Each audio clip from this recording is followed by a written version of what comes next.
असं मी पहिल्यांदाच बघतोय की निवडणुकीच्या आधी स्वतः जे आता मुख्यमंत्री आहेत ते सांगत होते की आम्ही शेतकऱ्यांना कर्जमाफी देऊ, आणि आता उपमुख्यमंत्री सरळ सांगतात की असं काही होणारच नाही, पुढची 5 वर्ष तुम्हाला वेळेवर कर्ज भरायला लागेल.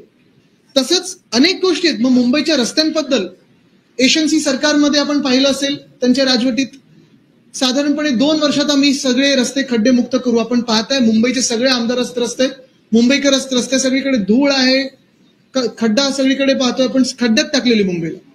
आणि आजचा जो महत्वाचा विषय जो आपल्यासमोर आणायचा आहे तो हाच आहे की आपल्याला आठवत असेल 2-3 महिन्यापूर्वी पत्रकार परिषद घेऊन सांगितलं होतं की मुंबईवर अदानी टॅक्स हा लावला जाणार आहे.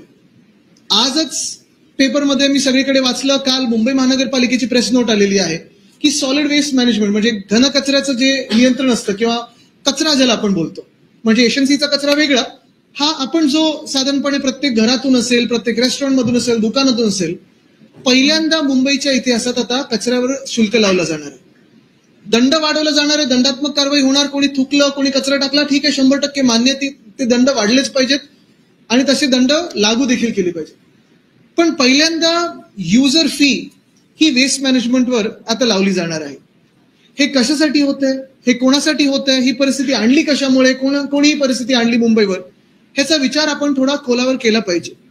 आपल्याला आठवत असेल 2 महिन्यापूर्वी जेव्हा मी देवनारच्या जागेबद्दल बोललो, देवनारचं डम्पिंग ग्राउंड हे अदानी समूहाला मुंबई महानगरपालिकेचा विरोध असताना देखील नगर विकास खातं जे एशनसी गट चालवतं त्यांच्याकडून दिलं गेलं. तेच देवनारचं डम्पिंग ग्राउंड आता पुन्हा एकदा मुंबई महानगरपालिकेच्या डोक्यावर मारलं गेलंय का? तर अदानी समूह सांगतोय की आम्हाला देवनार ग्राउंड मधून आता डम्पिंग ग्राउंड स्वच्छ करून द्या. साधारणपणे 2.5 ते 3 हजार कोटीचा हा सगळा जो बोजा आहे, आर्थिक बोजा जो आहे, तो मुंबई महानगरपालिकेवर पडत आहे. अर्थातच तुमच्या आमच्या घामाच्या पैशावर, म्हणजेच मेहनतीच्या पैशावर, म्हणजेच टॅक्सपेअर, आपल्याला हा पैसा ह्या टॅक्सपेअरच्या खिशातून जाणार आहे. आता मुंबई महानगरपालिका आपल्याला आठवत असेल गेली 25 वर्ष जेव्हा शिवसेना उद्धव बाळासाहेब ठाकरे पक्षाच्या हातात होती, सेवा करत होतो मुंबईची, तेव्हा असे लपेछपे आम्ही कुठचेही टॅक्स लावायचो नाही, कुठचेही हिडन टॅक्स नव्हते. आणि हा जो शुल्क आहे वेस्ट मॅनेजमेंटचा, घनकचऱ्याचा, हा तर आमच्या कधी विचारत पण नव्हता. एका बाजूला आपण पाहिलं असेल उद्धव साहेबांच्या सरकारने, म्हणजे उद्धव ठाकरे सरकारने प्रॉपर्टी टॅक्स 500 स्क्वेअर फुटाचा आम्ही पूर्ण माफ केलेला, मुंबईला कर मुक्त केलेलं. पण त्याच बाजूला आज हे एप्रिल फुल सरकार फडणवीस साहेबांचं 500 स्क्वेअर फुटाच्या देखील घरांवर हा वेस्ट मॅनेजमेंटचं शुल्क लावणार आहे. 100 रुपये, आणि तो प्रत्येक महिन्याला, म्हणजे विचार करा 12 महिन्याला किती. तुम्हाला अजून एक लक्षात आणून देतो की जेव्हा आपण असे शुल्क लावतो किंवा असे काही टॅक्स लावतो, कर लावतो, तेव्हा हे स्थिर राहत नाहीत. प्रत्येक 3 वर्षानंतर त्याचं रिव्हिजन होतं, वाढत जातात. म्हणजे आज जो 100 रुपये आहे, 3 वर्षानंतर कदाचित पुढच्या वर्षी देखील जर अदानीच्या मनात आलं 500 रुपये करतील. ह्याच्यात 500 स्क्वेअर फुटाची घरं ज्याला उद्धव ठाकरे सरकारने कर माफ केलेलं, प्रॉपर्टी टॅक्स माफ केलेलं, त्याच्यावर दंड लावलेला आहे. आपल्याला आता कळलंच असेल की जर घरांवर आला म्हणजे छोट्या दुकानांवर आला, रेस्टॉरंटवर आला, छोट्या व्यवसायांवर आला. आणि मूळ गोष्ट हीच आहे की ही परिस्थिती आणली कोणी, कशामुळे आणली? जी मुंबई महानगरपालिका आम्ही 92,000 कोटीच्या सरप्लसमध्ये नेली होती. अनेक गोष्टी मुंबई महानगरपालिकेच्या, जसं शिक्षण असेल, आरोग्य असेल, बीएसटी असेल, परवडणार होतं, काही काही तर मोफत होतं.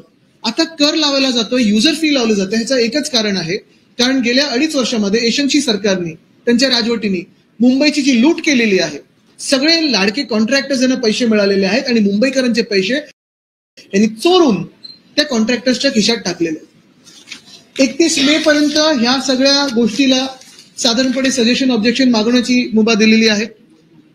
शिवसेना उद्धव बाळासाहेब ठाकरे पक्ष म्हणून, आणि मी सगळ्यांनाच मुंबईकरांना अपील करत आहे, आपल्या माध्यमातून आवाहन करत आहे की ह्याचा कडाडून आपण विरोध केला पाहिजे.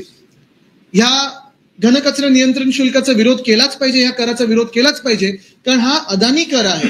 अदानीची सेवा करण्यासाठी, भाजपाच्या मालकाची सेवा करण्यासाठी, एशनसीच्या मालकाची सेवा करण्यासाठी हा कर आपल्यावर लादला जातोय. ह्याची गरज नाहीये. इतर शहरांमध्ये कदाचित असेल, पण मुंबई एक असं शहर आहे, केंद्र सरकार असेल, राज्य सरकार असेल आणि महानगरपालिका असेल, गेल्या 2.5 वर्षामध्ये तर आपण पाहिलंच असेल, अनेक वेगळ्या गोष्टींमधून कर डायरेक्टली इनडायरेक्टली लावला जातो. म्हणजे मुंबईच्या पुढे कर हा लावलाच जातो.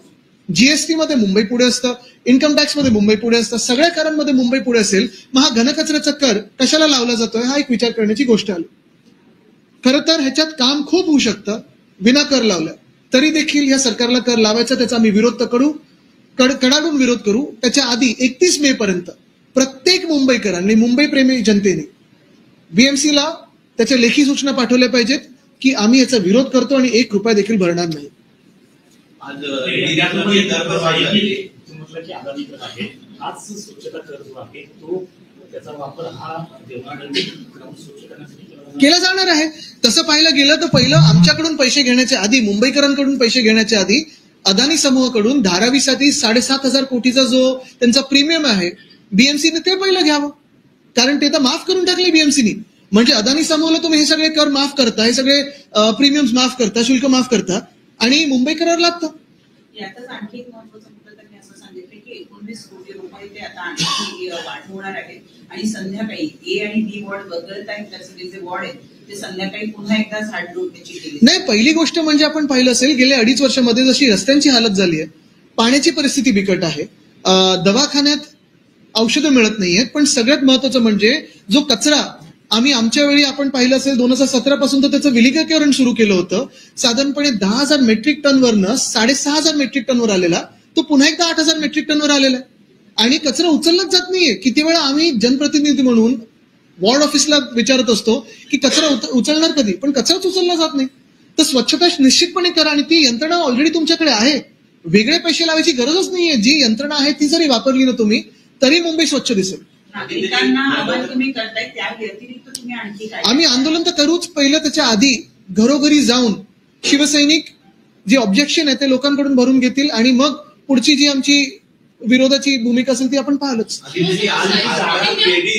दरामध्ये मोठी वाढ करण्यात आली. बरोबर आहे, म्हणजे घरं महागणार, घरं महाग झाली, कचरासाठी तुम्ही जास्ती येतात. आता पुढच्या महिन्यापासून मला वाटतं अदानी आणि बीएससीचे विजेचे दर वाढतात. मग मुंबईकरांना एका बाजूला तुम्ही मुंबईचे उद्योगधंदे सगळे गुजरातला नेताय, मुंबईत बीएसटी आहे त्याला जीएम अजून दिला नाही, जनरल मॅनेजर दिला नाही, बीएससी तुम्ही मारताय, तुम्ही ऑफिसला जाणं कठीण करताय, फुटपाथवर चालू शकत नाही, ऑफिसमध्ये पाणी नाही आणि ह्या सगळ्या गोष्टींमधून मुंबईकरांना हे कर भरायचे तरी कसे? VPL यूट्यूब चॅनलला लाईक करा, सबस्क्राईब करा आणि बेल आयकॉनवर क्लिक करायला विसरू नका.